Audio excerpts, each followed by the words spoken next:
Welcome back to Abundant Culture Podcast, where we dissect the mindsets and tactics of the true beasts of business. People like Gary Vee, Grant Cardone, and Warren Buffett. All to create a blueprint to experience life more abundantly. Hey everyone, and welcome back to your favorite podcast. This week's guest is an awesome guy. He built a business based on the principles of this one book. And this book is either on your to read list or you've already read it. So I cannot wait for you guys to hear even more about what he has to say about the book, about the principles, and so much more in between. So give it up for Carl Moose. Hi, Carl, and thank you again for coming on to the Abundant Culture Podcast. We are so happy to have you because once we talked to Alex Shabicki, he immediately thought that you would be a great fit for our podcast. Well, so you do a lot based on one specific book that I'm sure probably most of our audience has read. So before we get into that and before we do the big reveal of the book, how did you get into that? What's your backstory? Yeah. So first of all, thanks you guys so much for allowing me to contribute. But yeah, my backstory really goes back to when I was in high school. I was first introduced to this material way back when, and I'm a lot older than you guys. I went to high school back. I graduated in the 80s, which was a long time ago. But my hockey coach was a big fan of this particular book, and it's interesting because we kind of just blew it off. We were like, yeah, whatever, and we didn't really pay much attention to it, and I didn't realize that until years later when I was reintroduced to it by a gentleman named Bob Proctor, which a lot of people know Bob Proctor from the movie The Secret. And if you've seen that movie, The Secret, he's the guy that looks like Moses. He's very distinguished, right? He's got white hair and he's like Canadian, and but he was in most of the movie. Well, I worked with him for about 3 years, one-on-one, and he certified me and trained me in this material. So that's when it really took hold with me, which was probably about 25 years ago. So I've been studying this for quite some time, and we could talk more about that later. But I'm a commercial real estate guy. I was a banker, and then I got into buying buildings, and I always applied these principles. Whether it was my hockey career or my professional career or my relationships. Whether I didn't always know how to define them, and I didn't realize always what I was doing. But once I became aware of them, which is the key, I could go back and say, oh, when I was really successful in this area of my life, I was using these principles. So it made sense. Looking back, but yeah, I've had a couple of careers. I was a banker, and I owned real estate. I'm acting as a consultant now, but that's all the boring stuff.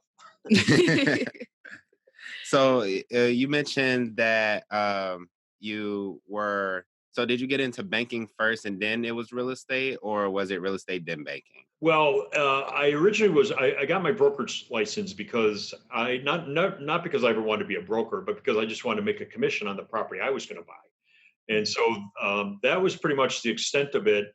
It was back when it was a lot easier to get a broker's license. And then I started in the mortgage business, and I was a mortgage banker doing commercial deals. And after about 7 or 8 years, my client said, geez, you know a lot about property, and you know how to analyze property, and you're really good at closings. They said, why don't you buy some buildings? We'll put up the money. And I said, okay. That sounds like a good deal to me. And so we did. We ended up buying about 22 buildings. Nice. And after a certain point, I got out of the banking. I just said, well, enough of this. I'm just going to do commercial real estate, which we did. And again, using these principles was really one of the big keys to success. But that's how I ended up. That was kind of my transition. I went from banking to mortgage brokerage, real estate brokerage, and then eventually property ownership and management. Awesome. So can you kind of go over, I guess, what specific principles? So you mentioned, I believe you said that you were using the principles before you got into, property ownership and whatnot. Can you explain how or what principles you used? Sure. when you were in those different fields and careers and what impact it made on those careers. Right. Well, we might as well. Should we reveal the name of the book now? Is that? Yeah. Oh yeah, I kept forgetting we were postponing the name. I didn't know. Yep. Go That's right a, yeah. So the book it's a pretty famous book. It was written over 100 years ago. It's called Think and Grow Rich, and it was written by Napoleon Hill. And there's a whole story about that. How he got to it. But in essence, he interviewed 500 of the wealthiest women and men of the day, and this was back in the turn of the 19th century. And so he kept asking them the same questions, and he did this over a 20-year period. What made you successful, or how did you succeed? And they kept coming up with the same answers. Excuse me. And it's interesting because a lot of people think the book is about money, and the funny thing is, not a single one of the chapters mentions the word money in it. The chapter names are desire. Figuring out what you really want, right? The law of autosuggestion, which is our self-talk. Faith, not from a religious standpoint, but in the belief of something you haven't seen yet. And it goes on and on and on. So, a couple of principles that I was using was desire. I knew that I wanted to create wealth by buying apartment buildings. So that I had a really strong desire to own apartment buildings, even though I'd never owned an apartment building before. So that led me to really on the path of I'm going to buy apartment buildings, right? I really didn't have any substantial amount of my own money. I had a lot of experience, but I had this burning desire, and that's what led me to that. The other principle that I was using was persistence. Persistence is chapter 7 of the book, and it talks about how that's the sustained effort you need to turn your desire into something real. And so I was very persistent when I was looking for the property, when I was looking for my investors. So those are just a couple of the examples. And I couldn't necessarily early on identify those, but looking back, now that I've studied the book for so long, I was absolutely using those principles. That's amazing. Yeah. So, and it's really fascinating how like you went from kind of being in the banking industry and helping people get mortgages on these properties to somebody coming to you and saying that, hey, you seem to be really good at this. Why don't you actually go out and buy it and we'll put up the money? To me, you mentioned you worked with Bob Proctor for a while, and it kind of alludes to what he was talking about in the movie that he was in, The Secret. And so I just think that's absolutely amazing. So um, you have something to say? Yeah, I had Yeah. a question and then I just lost it. Oh, I got it. I got it. So when you were going throughout like the different phases of your careers, were you like applying these principles like on the front end, like I'm gonna, I want to use this principle, so I'm gonna go after this, or was it more so like you realized you were using the principle once you were already kind of like established? Yeah, well, it's interesting because in the very first, in the introduction of the book, Napoleon Hill talks about these principles. And remember, he acquired these by interviewing all these people. So he said a very interesting statement. This is Napoleon Hill. He said, I never met somebody that used these principles that didn't succeed. And I never met somebody that succeeded that didn't use these principles, whether they knew them or not. So, in other words, what he was saying is these principles are universal, whether you're aware of them or not. They're universal, like gravity, right? I mean, people say, well, Newton sitting under the apple tree, hit him in the head. Well, gravity was around for a long time before Newton ever discovered it, right? These principles are the same. These principles are like gravity. They are universal and they're around, whether you know it or not, but they are in operation. So, one of them is, that desire I talked about earlier, whatever it is you want, and when you really, really want something, and I'm sure we can all use examples. I have kids. Well, I remember my little 2-year-old daughter had a meltdown in Toys R Us. Really wanted a Barbie doll, right? I mean, we were not leaving that store unless she was getting that Barbie doll, and she was 2 years old, right? She couldn't even say the word desire or spell the word desire. But I'm telling you right now, she had a burning desire, and that's just, you know what I'm saying? Yeah. That's just an example. She didn't know it, but she was using it, and I went through a lot of my career before I really became aware of this stuff by working with Bob Proctor. using these principles, even though I couldn't describe them, even though I wasn't really aware of them, I was still using them and succeeding. And I'm sure everybody listening could come up with examples like that, where they've been really persistent, or when they've had faith. They may have been an athlete, or somebody in theater, or a musician, or an artist, and just visualize. Close your eyes and visualize. Well, that's the principle of faith. You're believing in something that hasn't come about yet, that you can't put your finger on, but you just know it's going to happen, right? And I'm sure we all have examples of that. Yeah, definitely. So do you think these principles are kind of already inherent in children? Because you mentioned that your daughter kind of had a fit when she had this burning desire to get this Barbie doll, Yeah, right. this toy. Um, I was always wondering, because I seen certain things in children before that it's crazy how persistent they can be. It's crazy like how just their mind works, and it's like, man, like they get what they want, and they kind of get it for a reason. So I was wondering if you kind of noticed that too, or does the book mention that at all? Oh, absolutely. I mean, he talks about something called the infinite intelligence, right? And he refers to that as the storehouse of all knowledge, and how we can tap into that, and how we do tap into that. And when you can exercise our mental muscles, right? And Bob Proctor talks a lot about this, our six mental muscles. And I can send this to you or your listeners, because I have so much content over the last 25 years, believe it. So you don't need to write these down, but we have our mental muscles. It's our intuition, our imagination, our memory, our perception, our will, and our reasoning. And those are our mental muscles. Human beings have the, I think it was Robert Shaw, the great Irish poet, that said, man is mind. And when I say man, it's not gender, it's just human beings. Yeah. Man is mind.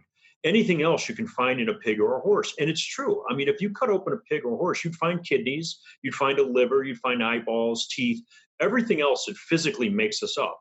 You can find in other creatures, right? But what you don't find in a pig or a horse is those mental muscles. And that's what makes our mind. So back to your question, we are born into this world with these mental muscles. And just like our biceps, when you are aware how to exercise these muscles, you can make them stronger, right? Have you ever heard somebody say, I got a terrible memory?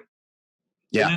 And then they can't remember anything, right? Yeah. Well, that's you convincing yourself you have a terrible memory.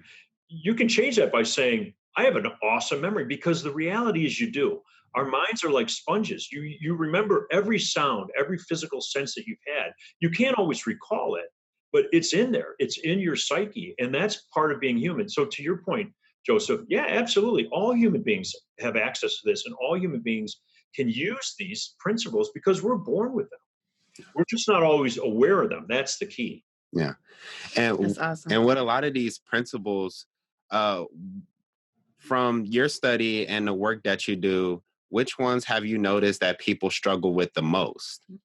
Well, it's interesting. There's 16 chapters in the book, including the introduction.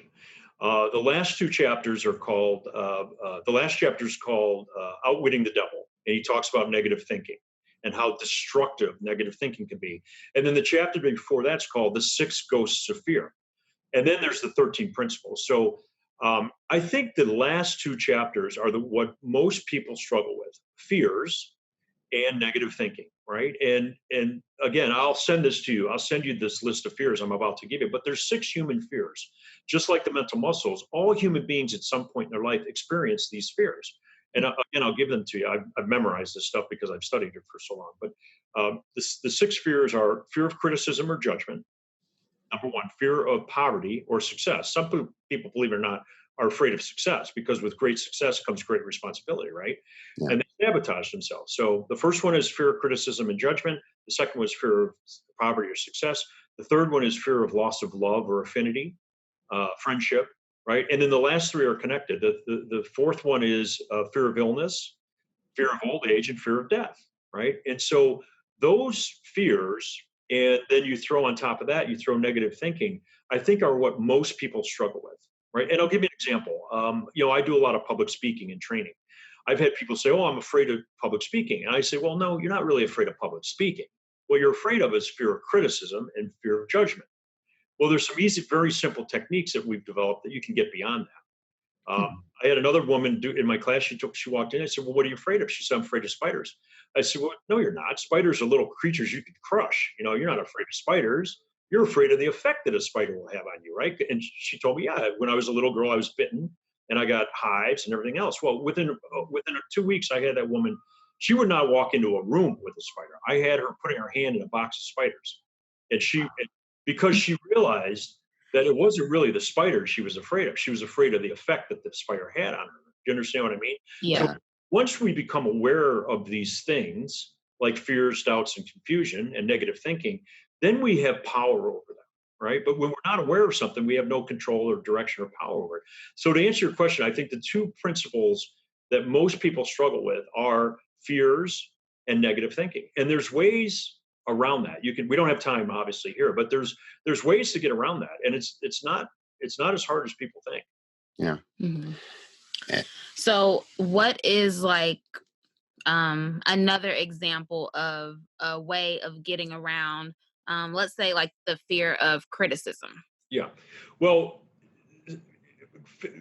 understanding the source of it, number one, and that's the awareness part of it. And then once you're aware of that, then you can control it and then give direction. And the way to move beyond your fears, because I'm sure you've heard people say, "Oh, I've conquered my fears." Well, you can't conquer your fears. They're part of who you are as a human being. All you can do is manage them, right? So when you say, for example, public speaking, right? That's fear of judgment. Well, what we do is we tell people, listen, when you're public speaking, when the spotlight is on you, when you put the spotlight on you, you're opening yourself to criticism.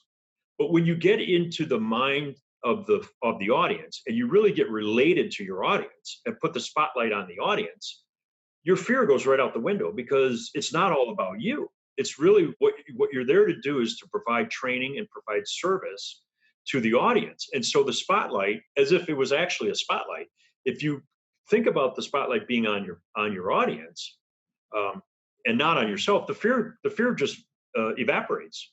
So wow. that's just one example. Yeah. It may be. I'll remember. I'll tell you an example. When I was 12 years old, again, not being aware of this, but now I look back. I was a very shy guy, believe it or not. I'm not shy anymore. I also had four sisters, so I had the benefit of my sisters helping me understand about young ladies and things of that nature. So I remember I was at a dance, and one of the girls I really liked in sixth grade or seventh grade, whatever. The boys were on one side, and the girls are on the other side. No one's dancing, right? Right. My sister said, "Well, why don't you just go ask her to dance? Girls love to dance, And so I got up the courage and walked across the dance floor and asked the prettiest girl in school to dance, and she said yes. We had a great time, and Nice. I know, but I didn't know it at the time. But from that moment on, I'm like, just go for it. Don't worry about what everybody else is going to say. If you really want to do something, just get beyond that, right? And so Yeah. that's just another example of you put it aside. You say, what difference does it make? What? Mhm. And here's the other thing, real quickly about that. Fear is a state of mind. It's just you're afraid of something that hasn't even happened yet, right? So with my example of that young lady, my fear was she was going to say no, and then everybody was going to watch me walk up to her, and she's going to say no or laugh at me or whatever. And then I'm going to have to walk back to my seat and look like a goof. You know what I mean? So I was afraid of something that didn't even happen yet, and we do that all day long. Yeah. We're afraid of things that haven't even occurred because it's a state of mind. And once you're aware of that, then you can control it. Because here's the other thing, and I learned this from Bob: the only thing that any of us can control in this universe is our thoughts. That's Yeah. it. That's the only, I can't control what time the sun comes up or if anything else. The only corner of the universe that you and I can control are our own thoughts, right? I can't control your thoughts and you can't control mine. You might influence them, but I can't control them, right? And so that's a very powerful statement because fear is a state of mind. And if you can control your mind, you can control your fear. Mhm. Yeah. Yes, I hope that answers your question. Yeah, it did. It does. And as a matter of, did you have Go. as a matter of fact, you were talking about the public speaking thing and about having, the spotlight on you and then taking it off yourself and putting it back on your audience. It set off a light bulb in my mind because I realized that some of the greatest speakers that I've ever seen in my life have actually been people who put the spotlight back on the audience. And the way that they do that a lot of times is they ask questions, they're really engaging, they're relatable. And it's just crazy. The first time I ever spoke in front of a group of people, and it wasn't even a huge group of people, it was like maybe 10. But I was really, really nervous. But the second I started to ask questions and engage people and just trying to relate to them, the fear that I had just went away to the point where, like, I was pacing back and forth. I was, using really big gestures, and I became super comfortable where, in the beginning I wasn't like that. And you also mentioned something that was very intriguing to me. Just to rewind a little bit, you were talking about the fear of success, and I wanted you to talk about that a little bit because the other fears that you talked about were pretty understandable and pretty relatable, but when it comes to fear of success, I feel like that's maybe a deeper fear, and I don't necessarily quite understand that. So could you kind of elaborate on that, maybe bring an example of and how that comes about? Sure. You're looking at an example. You're looking at them right here because I have no fear of poverty. I have my father, grew up in the Depression, and I know I can always eat and find water and food. I've never had a fear of poverty ever. Mm. I've had a fear of success, and that's what stopped me in the past: fear of criticism, fear of success. And in my own personal life, I would achieve a certain level of success, whether it was in my hockey career, with relationships, in my professional career as a salesperson, and then my pattern would be I would sabotage myself because Mhm. I knew if I took the next step and was more successful, I would have to be more responsible. Oh, Responsibility that I was really afraid of because I didn't want to be held accountable and responsible at a higher level of success. So Mhm. that's a real example in my life. And by the way, that's not I still I don't want to use the word struggle, but I grapple with it all the time, and it's Wow. something that is inherent in my DNA. And a lot of people also have that. And what we do is we not all of us, but some of us, we get into patterns of self sabotage, right? And it's not as uncommon as you think. And the real derivative of it is fear of success, and that can be related to when you have great success. People are going to hold you to a higher standard, which means you have to hold yourself to a higher standard. You mhm. have to trade out some of your friends because you're running with a better, not better, but a faster crowd or more Mm. Yeah, sophisticated crowd, more whatever. yeah, And you're gonna be held to you're gonna be given more responsibility. So that's a real example for me personally. That's one that's real for me, and it's wow, it's held me back. When I get beyond that, though, and when I realize what that's all about, and I realize that it's all in my own head, right? Because it's a state of mind. Then I can control it and direct it. But I hope that answered your question. It is a yeah, little definitely, deeper. Some of the other ones, poverty's easy. Everybody yeah, wants to eat, have a house to live in, Right. yeah, right? But the other end, the polar opposite of that is fear of success. yeah, And thank you for that vulnerability and that honesty. And what it sounds like to me, I guess because I already have like this word in my head, but um pretty much just overcoming the fears, it just sounds like you're shifting your focus. And I see that your focus guy. That's So me. yeah. So, can you explain to the audience like what that is? Like, what do you do? How do you help people find their focus? Sure. So, the basis of my program is called Find Your Focus, right? And here's from my own personal experience, and I'm sure you can relate to this. When I'm highly focused, I'm highly successful. When I'm less focused, I'm less successful.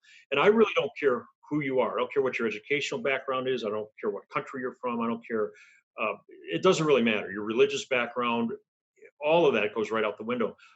All of us as human beings, from time to time, we lose focus. You could be the best athlete or the best performer or the CEO or whatever, and you constantly are knocked off balance, or the universe just throws curveballs at you. And the people that are highly successful know how to regain their focus very, very quickly. So my program is called Find Your Focus. It's all about finding, maintaining, and sustaining your focus. And those are three separate things: the finding component, the maintaining component, and the sustaining component. And it's based on the principles of Think and Grow Rich. So there's certain principles that you use when you're finding your focus, certain principles of this book that you use while you're maintaining your focus, and likewise while you're sustaining your focus. So that's the foundation. And the other thing I mentioned is awareness, control, direction, and meaning. So the four corners of that foundation, the foundation is the 13 principles. The four corners of that foundation are awareness, control, direction, and meaning, right? You're never going to give meaning to something you don't direct. Mhm. You're never going to give direction to something you can't control. And you can't control something you're not aware of, right? So those are the basis of the program. And so, again, it's kind of a broader answer, but the find your focus is the three components are finding, maintaining, and sustaining. They're based on the cornerstones of awareness, control, direction, and meaning, and that's all on the foundation of Think and Grow Rich. Awesome. And basically your program helps people to kind of understand that, navigate it, and use that to get to the next level in life, basically. That's correct. And we look at, we look at the five main areas of your life. And again, I'll make this available to you as well. It's the five areas of your life, because when I was working with Bob Proctor, Bob said, "Well, what's your purpose?" I said, "Oh my God, what are you talking about? What's like, it's like, what do you mean? Like, Big what?" question. Yeah, really big question, right? And so he was the one that told me, well, break that elephant into bites that you can chew on, right? And he basically handed this to me. He said, there's five key areas of anybody's life, right? Your relationships are number one: your family, your friends, your coworkers, your spouse, your employees, whoever. That's the first one. The second one is your health and your wellness, being your body, your wellness being your mind, right? The third one is your relationship with your finances, your money, your revenue, your income, whatever that is, right? The next one is your profession, your vocation, whatever you do for a living and your learning. And then the last one is your spirituality, whatever that means to you. It means something different to everybody. So when you look at those five areas, and this is the very first thing we do, by the way, when I work with somebody, I tell them, okay, let's look at these areas. And I want you to pick in the next 13 weeks, because the course is basically 13 to 14 weeks. Which one of those areas do you want to have the most movement in, right? And sometimes people say, well, I have three of them. I say, no, pick one. And here's the reason. When you focus on one of those areas, what happens is all the other areas begin to rise, like a ship in a harbor, right? All the ships rise in the harbor. So, I'll give you an example of my life. Right now, my relationships are wonderful. I have an incredible relationship with my ex-wife, who's the mother of my children. I have a great relationship with my parents, my siblings, my kids, co-workers, right? So that area of my life, I'm not working on or focusing on. My area is my profession. Being introduced to people like you that are doing podcasts, and this is all part of what I'm working on. So for me, as my profession increases, everything else in my life is going to increase as well. I'm going to feel better. My relationships are going to still be really good.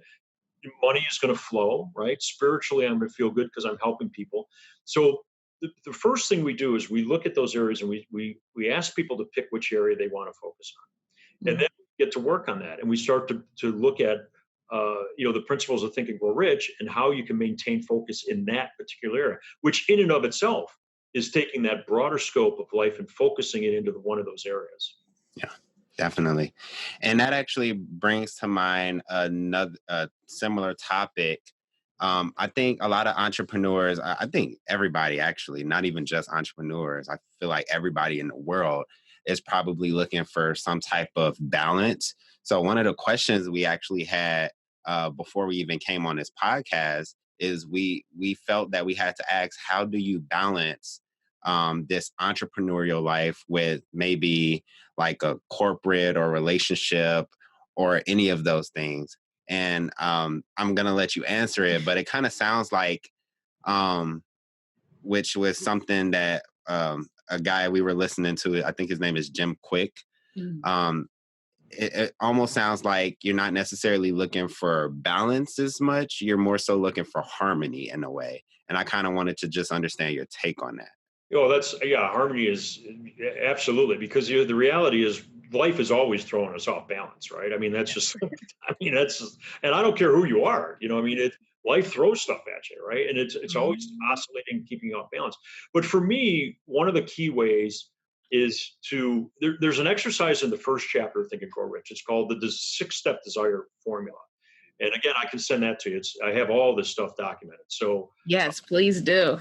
yeah, yeah. So I'm making a mental note of all this stuff. But uh, basically, what we do is we look at the different areas of our lives, right? Because when you throw all those things into the mixing pot, it's impossible to separate them, right? So your relationships, your profession, right, your career, your money, those things are really, when you divide it out, they're all related to you, and they all influence, uh, the areas of your life.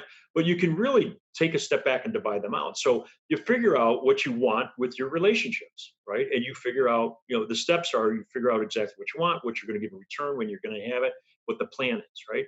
And then you say, okay, well, now what do I want with my career, right? And you go through the same process. What do I want with my health, right? What do I want with my wellness, right? And you go through the same process. So you divide these things up, and you look at them separately, even though they're all related. And that's where we find people have the most success. And then what you also will find is, when you analyze those things, you start to see where your career may not be in harmony with your family life, right? Your Mhm. relationships. I just spoke with a woman that I coach, and she's thinking about moving to Colorado for a career. I said, well, what are you going to do about your grandkids? And so we went through this process, and she said, you know what? Even though that job in Colorado looks like a great opportunity, I'm not going to be happy there, because I'm not going to be able to be with my grandkids. She loves being with her grandkids. I said, yeah, you need to think about that, because you're going to be out of course. You're going to be out of harmony with your grandkids. I said, what's more important to you? She goes, absolutely, my grandkids. So just that little exercise, right? Yeah. I mean, those are the little things that you do that, unless somebody shows you that, or walks you through that, you can miss it. Yeah. And it sounds like that mainly what you help people do is the things that we kind of should do and want to do anyway, Right. but you're not taught in school, like, oh, like, you should probably, write these things down and kind of go through them and really understand them at a deeper level, as opposed to just making quick decisions based on, fleeting emotions every now and again. Mhm. I totally agree with you. And Napoleon Hill talks about that. He talks about the education system. He said, if these principles were available, our education system would be twice as effective and half as long. We would learn twice as much in half the time. Yeah. Yeah. The reality is, one of the chapters is the chapter on decision, right? And decision is one of my favorite chapters. Here's why. We make 150 to 200 micro decisions, maybe more, every day. From the time you get up to the time, what you're going to wear. Am I going to shave or not shave? Am I going to have coffee or tea, right? These little decisions, right? But there's an absolute way and method that successful people make decisions. And I'll give it to you right now. Successful people get enough information to make the decision. And once they have enough information, they very quickly make that decision based on their desire. And they very rarely change their mind, right? So again, Wow. the component, they get enough information, Mhm. they make the decision based on their desire, and then they never look back. They very rarely change their mind. On the other end of the spectrum are people that are less successful. Less successful people take forever to get the information, right? They're analyzing it till they're paralyzed. They get everybody's opinion. Then they finally make a decision, and the next day they second guess themselves and they go back and change their mind, right? That's a very simple thing that nobody teaches, right? I never took a course in grade school or high school or college that was called decision making, right? Right. Yeah. But I'm telling you right now, when you master that very simple process, your entire life shifts, because you stop procrastinating, you stop having trouble making decisions, because you say, nope, that's not moving me towards my desire. And again, it's desire based decision making, right? So when you know exactly what you want, it's very simple to make a decision. You say either this moves me towards my goal and my desire, or it doesn't. And then boom, you choose, right? And so that's just one little technique about how decision making can be so important. And by the way, when we get off this call, you're going to have 100 decisions to make before you go to bed. So Most likely. now you start thinking about it, right? You say, Yeah. okay, am I like wasting time and energy over this very simple decision, right? And and then you're in a more powerful position to make a choice. Yeah. You see what I mean? One of the things we do when we get that chapter, by the way, I have people log that for 3 days. I say, every time you make a decision, write it down. Right? Write down what your decision is, right? Even if it's very small, like do I wear the green tie or the red tie? Well, believe it or not, that's a decision. Right? Some people stand in the mirror for 10 minutes, right? And they go green or red or green or red. You know what I mean? Like it's really going to make a difference in the grand scheme of things. Yeah. So I have people document that so that they can get present and they can really see how they make decisions, because it's very, very critical. And successful people make decisions, they never look back, and they go, and it's really a great way to be. Yeah. And I was just go gonna ahead. say that's I remember I was reading this book. I think I was on a plane. It was like earlier this year. And so I struggle with like decision making. I'm like super slow to like make decisions, especially when it comes to food or movies. And when I read the book, the first, like, that was my very first time reading it through. And I was like, oh, this is something I should work on. So it's just so refreshing to hear you talk about that again and then actually like have a practical example, like writing down my decisions for 3 days so I can actually see how that affects me.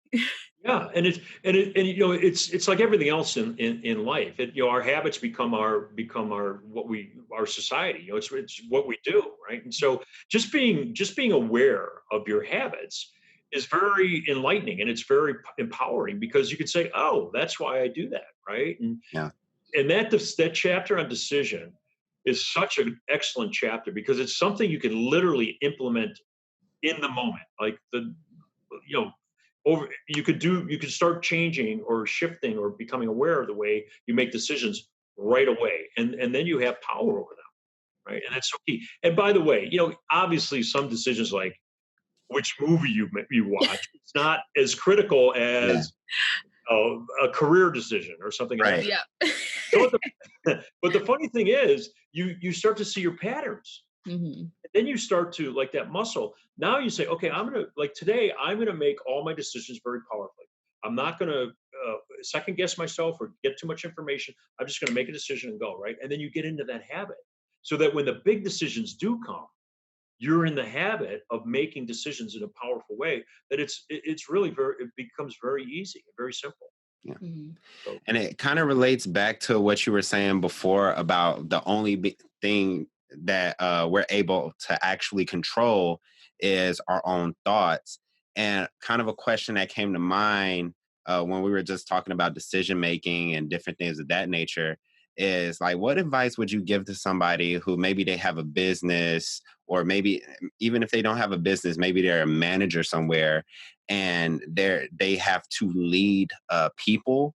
sure, And I know from my own experiences, I've seen people that are kind of control freaks. right, They want control over all of these things, but they only have control over how they think, right, really. right. So how do people reconcile that from a professional level, would you Sure. say? It's very interesting you brought that up, because, and so this is something else I'm going to send you, right? There's a chapter on organized planning. And that particular chapter it's very tactical. In other words, unlike decision, where you can implement that immediately, it has all these exercises and examples of leadership and organizations, and how Andrew Carnegie went from nothing to the wealthiest man in America, which, by the way, in today's dollars, he's twice as wealthy as Bezos. So, everyone looks at Bezos.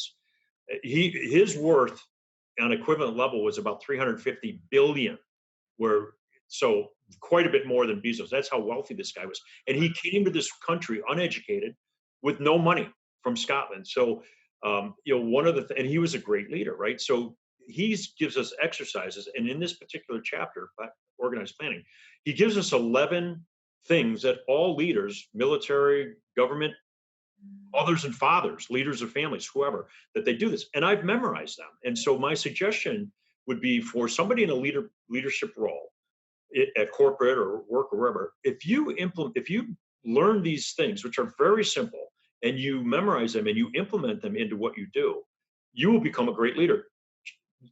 No doubt about it. So, and again, I'll send these to you, but you have to control your emotions, right? Mhm. You have to get the cooperation of other people.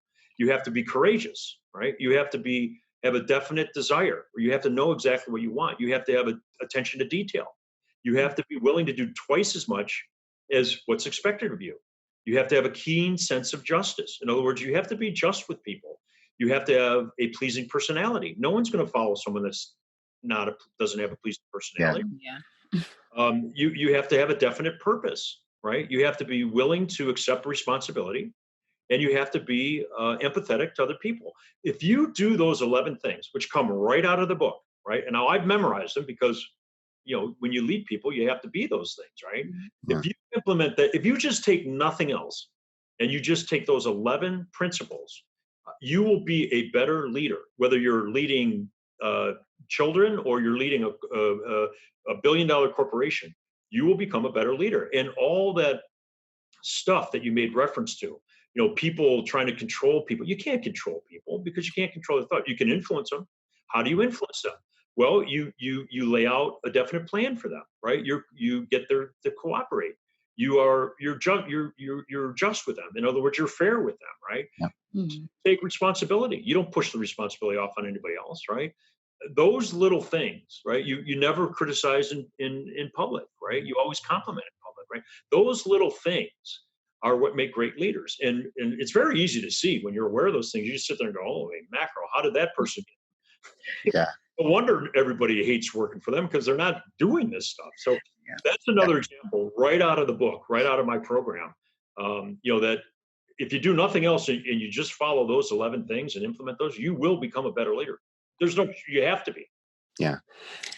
And that's amazing too, because it makes me realize that leadership um, on any front is really an inside job and not necessarily about the outward things that you necessarily get people to do.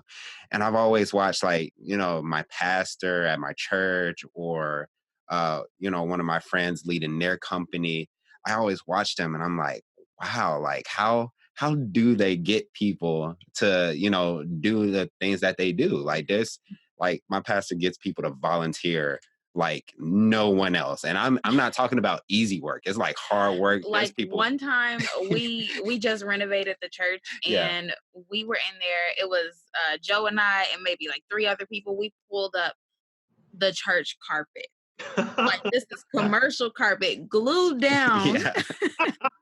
like Uh, like that's the kind of things that the followers of that church do for the sure. pastor and Yeah. like the church as a whole. Yeah. And now I realize it's because he actually applies those leadership principles, and he's kind of like a beacon, because everything's right within himself.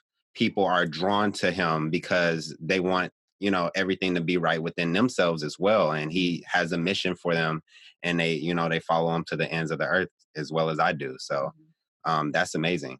Well, and it's interesting. He may not, because very few people I know that have actually read this book or studied this book can actually list those 11 things.